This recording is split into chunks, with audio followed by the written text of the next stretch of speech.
Next part आता है, उसके अंदर हम लोग अब डिस्कस करेंगे नेक्स्ट कोऑर्डिनेट जनरलाइज्ड मोमेंटम। हमारा जो नेक्स्ट कोऑर्डिनेट है वो है जनरलाइज्ड मोमेंटम। हम लोग उसके बारे में अब डिस्कस करेंगे। तो जनरलाइज्ड मोमेंटम के बारे में अब हम लोग डिस्कस करते हैं कि जनरलाइज्ड मोमेंटम क्या होता है। तो सबसे पहले आप लोगों को जनरलाइज्ड मोमेंटम को समझने से पहले आप लोगों को एनर्जी समझनी होगी। एनर्जी, काइनेटिक एनर्जी को हम लोग डिफाइन करेंगे, ठीक है। एनर्जी को हम लोग फाइंड आउट करेंगे, क्योंकि अभी हमारे पास तीन कोऑर्डिनेट्स हैं। एक तो सिंपल जनरलाइज्ड डिस्प्लेसमेंट, एक जनरलाइज्ड वेलोसिटी और एक जनरलाइज्ड एक्सेलरेशन। और जनरलाइज्ड वेलोसिटी की मदद से हम लोग generalized kinetic energy find out कर सकते हैं, और उस काइनेटिक एनर्जी की टर्म की मदद से हम लोग मोमेंटम फाइंड आउट कर सकते हैं बाय यूजिंग द इक्वेशन कि आपका मोमेंटम है वो आप लोगों को, अगर हम लोग काइनेटिक एनर्जी का डिफरेंशिएशन कर दें वेलोसिटी के साथ, तो अब हमारे सामने जो है मोमेंटम आ जाता है। इस कॉन्सेप्ट का हम लोग यूज़ करेंगे और जनरलाइज्ड मोमेंटम हमारे सामने आ जाएगा। तो हम लोग फाइंड आउट करते हैं जनरलाइज्ड मोमेंटम को। तो सबसे पहले हम लोग काइनेटिक एनर्जी फाइंड आउट करेंगे। तो वही फॉर्मूला जो हम लोग यूज़ कर रहे थे उसी तरीके से हम लोग लेके चलते हैं कि T बराबर समेशन I बराबर 1 से लेकर n हाफ MI गुणा RI डॉट का स्क्वायर। ये कैसे आए, ये पता है या नहीं पता? सबसे पहले ये बताओ। मैं सबसे पहले n नंबर ऑफ पार्टिकल मान लूंगा कि मेरे पास n नंबर ऑफ पार्टिकल हैं। तो काइनेटिक एनर्जी का फॉर्मूला होता है हाफ मास और वेलोसिटी के स्क्वायर का प्रोडक्ट। तो फर्स्ट पार्टिकल के लिए होगा 1/2 m1 r1 डॉट का स्क्वायर, और सेकंड पार्टिकल के लिए m2 r2 m3 r3, इस तरीके से बढ़ता जाएगा। n पार्टिकल के लिए mn rn हो जाएगा। इसलिए मैंने यहाँ पे सिंपल समेशन के रूप में इसको रिप्रेजेंट कर दिया, ठीक है। अच्छा जी, यहाँ पे मैं स्क्वायर ले रहा हूँ तो मैं इसका केवल मैग्नीट्यूड ले लेता हूँ, ठीक है। तो T I बराबर 1 से लेकर n half m RI dot का स्क्वायर।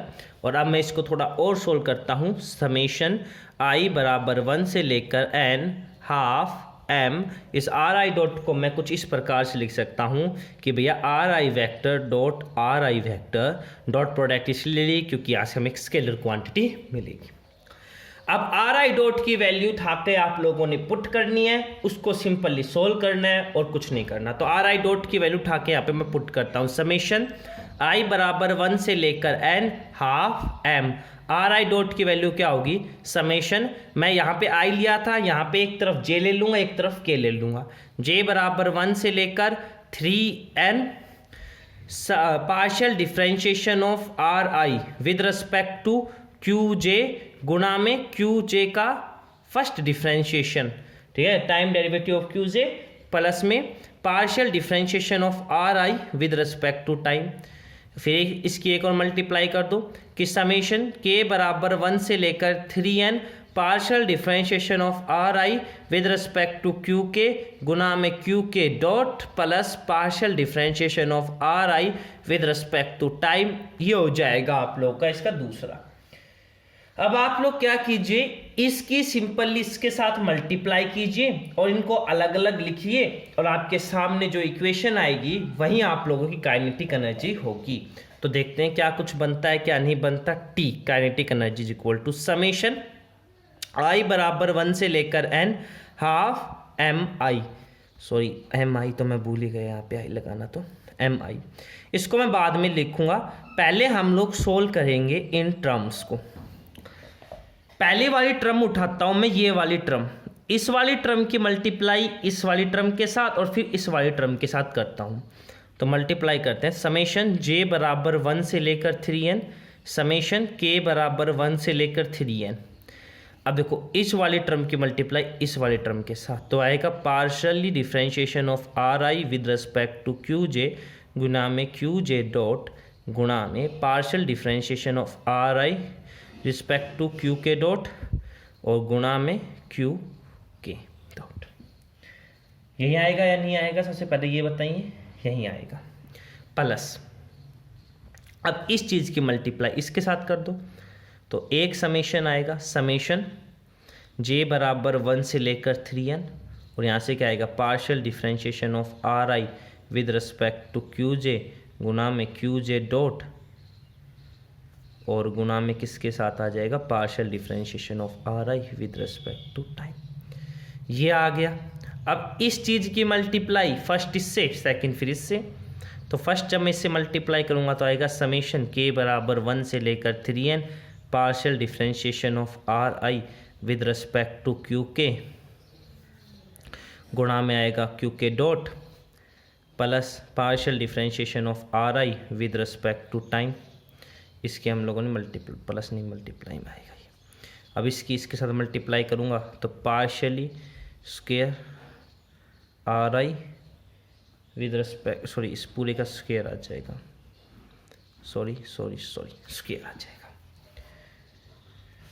तो ये आया बात समझ में। हम लोगों ने सिंपल इसके साथ मल्टीप्लाई करा है, तो अब मैं समेशन और हाफ एम आई को इसके साथ मल्टीप्लाई कर देता हूँ, और यहाँ से क्या क्या टर्म बनती है मैं लिखता हूँ, हाफ एम आई।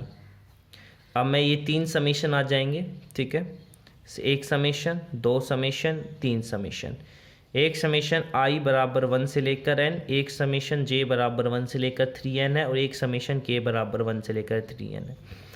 अब देखो इन दोनों में से कुछ सिमिलरिटीज़ नहीं है, तो सिंपल जैसे था वैसे लिख दो। एक तरफ तो दोनों डिफ्रेंशिएशन वाली टर्म पहले लिख देता हूँ मैं, और फिर आप लोगों की दोनों जो टाइम डेरिवेटिव्स हैं उनको लिख देता हूँ मैं। कुछ फ़र्क होगा, कुछ नहीं होगा, इसके अंदर सेम ऐसे हमारे सामने आ जाएगा। अब सेम आगे चलते हैं प्लस के अंदर, 2 समेशन आएंगे। अब देखो इन दोनों टर्म के अंदर अगर हम लोग देखें ध्यान से, अगर हम लोग देखें यहाँ पे मैं इंडिसेस चेंज कर सकता हूँ। अगर आप लोगों को मैं हल्का सा इस बात को समझाना चाहूँ कि अगर इन दोनों टर्म में से अगर मैं देखूँ तो एक चीज़ कॉमन है, देखो ये वाली चीज़, हर दोनों के अंदर ये फैक्टर कॉमन है ना, मैं ये यूज़ करूँगा। देखो हाफ एम आई था, मैं ये वाला फैक्टर बाहर ले लेता हूँ, ठीक है। यहाँ पे एक समेशन लगेगा आई बराबर 1 से लेकर n, ये समेशन लगेगा इसके लिए, और partially R I with respect to time, ये तो आ गया बाहर। अंदर बचेगा एक तो समेशन के साथ ये, मतलब कि समेशन जे बराबर 1 से लेकर 3n partial differentiation of R I with respect to Q J dot, और एक आपका बचेगा समेशन के अंदर ही के बराबर 1 से लेकर 3n partial differentiation of R I with respect to Q के डॉट। ये बचेंगे अंदर, इसके अंदर, क्योंकि मैंने ये दोनों टर्म कॉमन ले ली, प्लस थोड़ी जगह का है ना, तो जगह की प्रॉब्लम है इसलिए मैं इसको ऐसे लिख रहा हूँ, नहीं तो आप लोग इसको आगे डायरेक्ट लिखेंगे। और फिर आपके सामने एक लास्ट टर्म बन जाएगी partial differentiation of R I with respect to time का स्क्वायर। अब मैं यहाँ पे इस वाली टर्म में इंडिसेस को चेंज कर दूंगा, मैं जे की जगह के मान लूंगा। हमारे जो इंडिसेस हैं इनको हम लोग अपनी सहूलियत के अनुसार चेंज कर सकते हैं। मैं जे की जगह यहाँ पे के मान लूंगा, अगले स्टेप में लिखेंगे चेंजिंग द इंडिसेस, और यहाँ पे जे की जगह आप लोग के लिख देंगे, सिंपल। सॉरी के की जगह आप लोग जे लिख देंगे। दोनों टर्म सेम है, दोनों टर्म का ऐड हो जाएगा तो ये 2 टाइम्स हो जाएंगी, तो ये वाली टर्म इस वाली टर्म से 2 टाइम्स हो जाएंगी, और ये टर्म हो जाएगी कैंसिल, और ये 2 से 2 कैंसिल हो जाएगा, और आपके सामने ये आ जाएगा। तो आपके सामने जो काइनेटिक एनर्जी है वो 3 टर्म आ गई। एक तो ये वाली टर्म, इसको हम लोग कहते हैं T2। T2 क्यों कह रहा हूँ मैं इसके अंदर, वाई ये T2, ठीक है, क्योंकि आप लोग यहाँ पे देख रहे हो, इसको मैं T2 कह रहा हूँ, इस वाली टर्म को मैंने T2 कहा क्योंकि इसमें 2 बार जनरलाइज्ड वेलोसिटीज़ 2 डिग्री आ रही है। उसके बाद T1, इसके अंदर 1 डिग्री आ रही है, और इसके अंदर 1 भी नहीं आ रही, तो ये T0। तो हमारी काइनेटिक एनर्जी 3 टर्म में बन के, जनरली जो काइनेटिक एनर्जी होती है जनरलाइज्ड वेलोसिटीज़ वो 3 टर्म कंसिस्ट करती हैं, T2 T1 0। T2 क्वाड्रेटिक होती है जनरलाइज्ड वेलोसिटीज़ की, T1 लीनियर टर्म कंसिडर करती है, और T0 इंडिपेंडेंट होती है, ठीक है। और T0 वैनिश हो जाएगी कब, T0 आपकी ख़त्म हो जाए, अगर ये वाला फैक्टर आपका 0 हो जाता है तो आपकी T0 ख़त्म हो जाती है, ठीक है। तो ये बात आप लोगों को याद में रखनी है। कि T0 कब रहेगी, T2 कब रहेगी, T1 कब रहेगी। ठीक है, तो मैं इन तीनों को एक बार और थोड़ा डीपली हम लोग समझ लेते हैं इन तीनों टर्म्स को। तो मैंने कहा कि जनरली जो जनरलाइज्ड वेलोसिटीज है वो 3 टर्म है, एक तो T2, एक T1, एक T0। T2 क्या है भैया, ये है क्वाड्रेटिक है इन जनरलाइज्ड वेलोसिटी, कि जनरलाइज्ड वेलोसिटी के अंदर ये क्वाड्रेटिक टर्म कंटेन करती है। ठीक है भाई, ये लीनियर है इन जनरलाइज्ड वेलोसिटी, और इसके अंदर कोई टर्म ही नहीं है, ये इंडिपेंडेंट है इन जनरलाइज्ड वेलोसिटी। आई बात समझ में। अगर आपका RI/T 0 हो जाए, ठीक है, तो क्या होगा देखो भैया, अगर ये वाली टर्म 0 हो जाए तो T0 0 हो जाएगी। तो हम लोग यही करेंगे कि हमारी इफ़ ये होगा देन T0 = 0, यानी कि हमारे उस समय हमारे जो जनरलाइज्ड कोऑर्डिनेट हैं वो किस किन का फंक्शन है भैया, वो हमारा केवल आप लोगों के जो जनरलाइज्ड कोऑर्डिनेट है, जो हमारे सामने जनरलाइज्ड डिस्प्लेसमेंट है, दैट इज़ RI, वो किन किन का फंक्शन है, वो केवल Q1 का है, Q2 का है, Q3 का है, बस टाइम से वो डिपेंड नहीं करता। अगर हम लोग आप लोगों अगर थोड़ा सा और इसको डीपली समझें, कि अगर आप लोग इसको थोड़ा और डीपली समझें, कहने का मतलब ये है कि अगर आप लोगों के सामने अगर थोड़ा इसको हम लोग और डीपली समझते हैं, क्या कॉन्सेप्ट हम लोग यहाँ पे लगा रहे हैं, तो हम लोग क्या कह रहे थे, थोड़ा सा अगर हम लोग और डीपली समझे इस चीज़ को, तो भैया ये लीनियर है किसके अंदर, जनरलाइज्ड वेलोसिटी के अंदर, और पहली वाली टर्म क्या थी, क्वाड्रेटिक थी।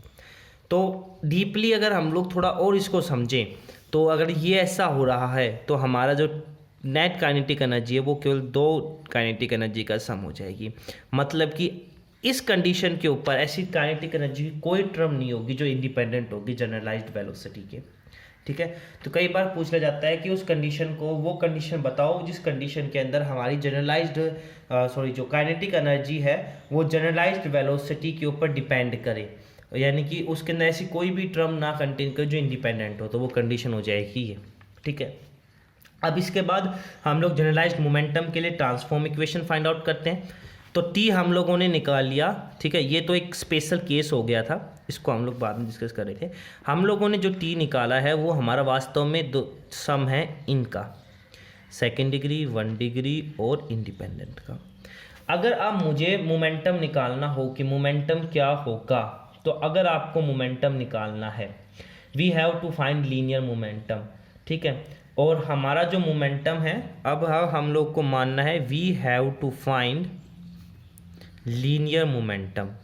अगर हमें लीनियर मोमेंटम चाहिए, मैं कह रहा हूँ कि भाई हमें तो चाहिए linear momentum, we have to find linear momentum, हमें तो लीनियर मोमेंटम चाहिए।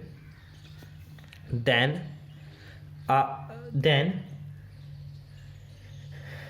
आप लोग मान लीजिए कि हमारी लीनियर वेलोसिटी जो है वो क्या है, x1 डॉट। ठीक है, x1 डॉट है हमारी लीनियर वेलोसिटी। देखो मोमेंटम होता क्या है, मास और वेलोसिटी का प्रोडक्ट होता है। ठीक है, अब देखो मेरे सामने काइनेटिक एनर्जी होती है 12mv²। अगर मैं इसका डिफ्रेंशिएशन कर दूं वेलोसिटी के रिस्पेक्ट में, तो क्या आएगा 12m2v, और ये 2 से 2 कैंसिल, मास और वेलोसिटी मतलब कि मोमेंटम। तो मोमेंटम होता है काइनेटिक एनर्जी का वेलोसिटी के रिस्पेक्ट में डिफ्रेंशिएशन। तो हम लोग ऐसे ही करेंगे कि हमारा जो मोमेंटम होगा किसके रिस्पेक्ट में, xi के रिस्पेक्ट में, वो क्या होगा, हमारी जो काइनेटिक एनर्जी है उसका डिफ्रेंशिएशन होगा xi के रिस्पेक्ट में, x1 के टाइम। वेलोसिटी है ये x1 डॉट। ठीक है, x1 डॉट वेलोसिटी है। अगर अब मुझे इसको जनरलाइज्ड कोऑर्डिनेट की फॉर्म में अगर मैं इसको निकालूं, तो हम कंपेयर करेंगे। भैया ये लीनियर था, इधर ले लो जनरलाइज्ड pk, यहाँ पे काइनेटिक एनर्जी थी, काइनेटिक एनर्जी यहाँ पे जनरलाइज्ड वेलोसिटी थी, यहाँ पे हम लोग यहाँ पे सिंपल वेलोसिटी थी, कार्टेशियन वेलोसिटी थी, यहाँ पे हम लोग जनरलाइज्ड वेलोसिटी ले लेंगे। ठीक है, ओके। तो आप लोगों को यहाँ से अगर आप लोग इसको डिफाइन करना चाहो तो हमारा जो काइनेटिक एनर्जी लिया था उसको आप लोग डिफरेंशिएशन भी कर सकते हो। तो यहाँ से अगर आप लोग जनरलाइज्ड मोमेंटम को डिफाइन करना चाहो तो आप लोग कह सकते हो कि जनरलाइज्ड मोमेंटम में बी डिफाइंड एज द, क्या ये है क्या, partial differentiation of partial differentiation of